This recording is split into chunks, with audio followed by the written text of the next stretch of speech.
नमस्कार मित्रांनो, हृदय हे त्याग करू शकतं. अगदी त्याचप्रमाणे योनी सुद्धा त्याग करू शकते. हृदय हे आपल्यासाठी दुखतं, खुपतं, मोठं होऊ शकतं, मरू शकतं, रक्तबंबाळ देखील होऊ शकतं. अगदी त्याचप्रमाणे योनी सुद्धा रक्तबंबाळ होऊन आपल्याला भयंकर आणि आश्चर्यकारक जगामध्ये आणू शकते. इव एनेस्लेच्या मॅनिलॉग्स नावाच्या पाश्चिमात्य नाटकातील योनीची केलेली सुरुवातीची ओळख अत्यंत योग्य आहे.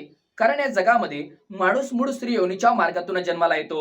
त्याला या जगात योनीशिवाय प्रवेश करायला दुसरा मार्ग नाहीच. परंतु तोच माणूस कधी कधी इतका क्रूर होतो की त्याने ज्या मार्गाने जगात प्रवेश केलाय ना, त्याच मार्गाला तो विटाळ समजतो. त्याच मार्गाचा तो स्वातंत्र्य या जगातून नाकारत असतो आणि त्याच मार्गावर तो घावा घालण्याचा प्रयत्न करत असतो.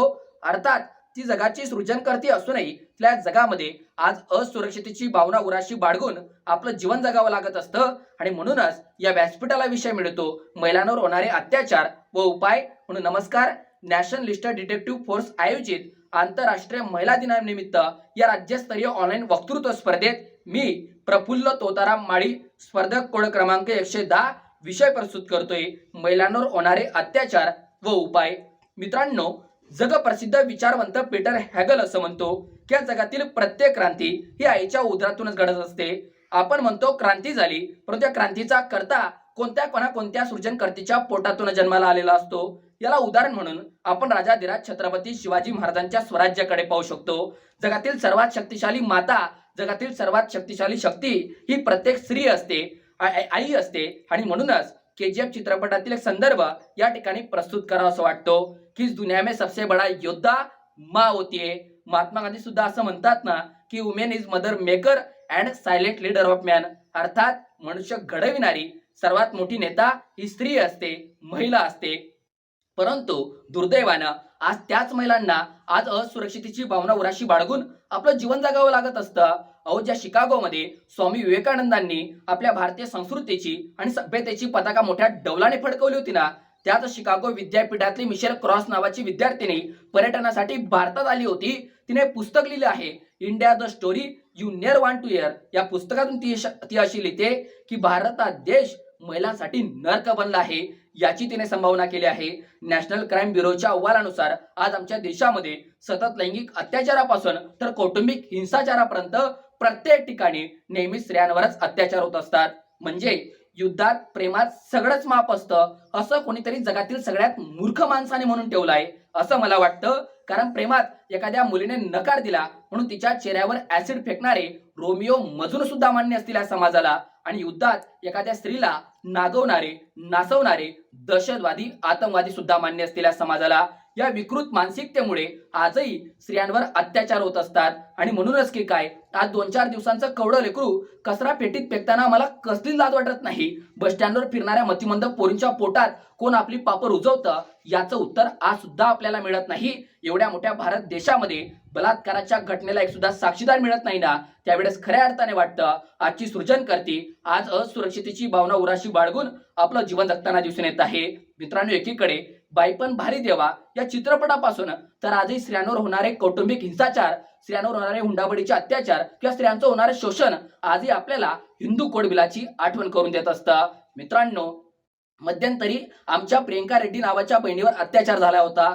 तिच्यावर अत्याचार झाल्यानंतर समाज माध्यमांवर एक मेसेज व्हायरल झाला होता की तुमच्या मुलीला 10,000 रुपयांचा मोबाईल घेऊन देण्यापेक्षा तिला 1000 रुपयांचा रामपुरी चाकू घेऊन द्या आणि तिला सांगा तुझ्यावर अत्याचार करणाऱ्यांचा तू बिनधास्त शिरछेद कर. तुझा भाऊ, तुझा बाप केस लढवण्यासाठी सक्षम आहे. परंतु मी याच्या पलीकडे जाऊन सांगू इच्छितो, आपल्या मुलीला 1000 रुपयांचा रामपुरी चाकू सुद्धा घेऊन देऊ नका, तर आपल्या मुलाला चांगलं भारतीय संस्कृतीचं एखादं पुस्तक विकत घेऊन द्या, जेणेकरून आपल्या बहिणीप्रमाणेच इतर मुलींकडे सुद्धा बहिणीप्रमाणे नजर टाकेल आणि कुणावर अत्याचार करण्याचा विचार सुद्धा करणार नाही. कारण किरण बेदी असं म्हणतात ना, हम जो घर में शेर पालते ना वो शेर बाहर जाकर कुत्ते बन जाते और औरतों पे बलात्कार करते. आणि म्हणूनच आज आपल्या मुलांना घरूनच संस्कार देणं हे अत्यंत महत्वाचं आहे.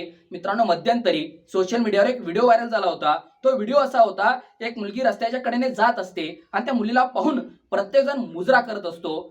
तो व्हिडिओ पुढे पाहिल्यानंतर लक्षात आलं की त्या मुलीच्या हातात छत्रपती शिवरायांची मूर्ती होती आणि म्हणून त्या मुलीला सगळेजण मुजरा करत होते. मला सांगायचंय, त्या मुलीच्या हातात छत्रपती शिवरायांची मूर्ती असो किंवा नसो, त्या मुलीला आपण असाच आदर दिला तर या महाराष्ट्राच्या मातीत, या भारताच्या मातीत बलात्कार होणार नाही असं मला प्रामाणिकपणाने वाटतं. मित्रांनो, एखाद्या मुलीच्या खांद्यावरून जर का ओढणी पडली ना, तर तिच्या देहाकडे पाहून नेत्रसुख घेणारे कित्येक तरुण असतील, पण ताई ओढणी सांभाळ ग अशा म्हणणाऱ्या संस्कारित तरुणांची आज आपल्या देशाला गरज आहे. आणि मुलीनं सुद्धा मराठ्यांच्या पोरींना ज्या हातानं फुगडी घालता येते ना, त्याच हातानं शत्रूची गर्दन सुद्धा मारता येते.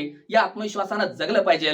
मी असं म्हणणार नाही तिनं संस्कृतीला जुगारून द्यावं, पण मी असं नक्कीच म्हणेल तिनं संस्कृतीच्या पुढे जाऊन विचार करावा. मी असं म्हणणार नाही तिनं रूढी परंपरांविरुद्ध बंड करावा, पण मी असं नक्कीच म्हणेल तिनं रूढी परंपरांबरोबर वैज्ञानिक दृष्टिकोन सुद्धा जपावा. तेव्हा खऱ्या अर्थाने आजची सृजनकर्ती आज असुरक्षितेची भावना उराशी बाळगून जगणार नाही, तर स्वाभिमानानं ताटकण्यानं या समाजात वावरू शकेल.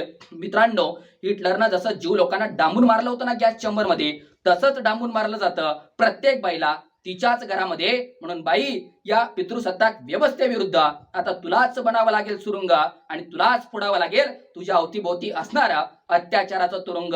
मित्रांनो, वांटेरचं एक जगप्रसिद्ध वचन आहे की गुलामाला जोपर्यंत आपल्या अवतीभोवती असणाऱ्या बेड्यांवरती प्रेम असतं ना, त्यापर्यंत त्याला गुलामगिरीतून मुक्त करणं हे जगातील सगळ्यात कठीण काम असतं. म्हणून बाई, तू अत्याचाराच्या तुरुंगात आहे याची ज्या दिवशी तुला स्वतः जाणीव होईल ना, त्या दिवशी तुला कुठलं या जगातील कुठलंच तुरुंग तुला अडकवू शकणार नाही. कारण कोण मी तुझ्यावर बोलणारा?